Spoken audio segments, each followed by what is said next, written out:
Maswerteng gabi po mga ka-STL. Narito na po ang resulta ng STL Quezon para sa araw na to.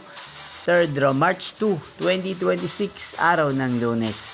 Naway ang mga natayaan niyo pong mga numero kanina ay manalo nawa ngayong gabing ito, 8 PM. Kaya't kunin niyo na po ang inyong mga ticket. Narito na po ang resulta.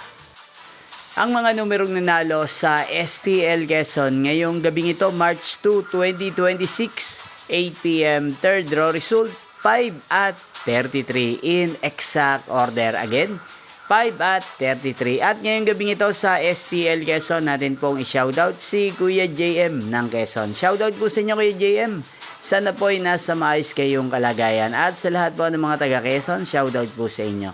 Inyo pong napanood ang resulta ng STL Quezon. Maraming salamat po sa patuloy niyo pong panonood at pagsuporta sa aking channel. Magkita-kita pong muli tayo bukas ng alas 11 ng umaga. Thank you for watching.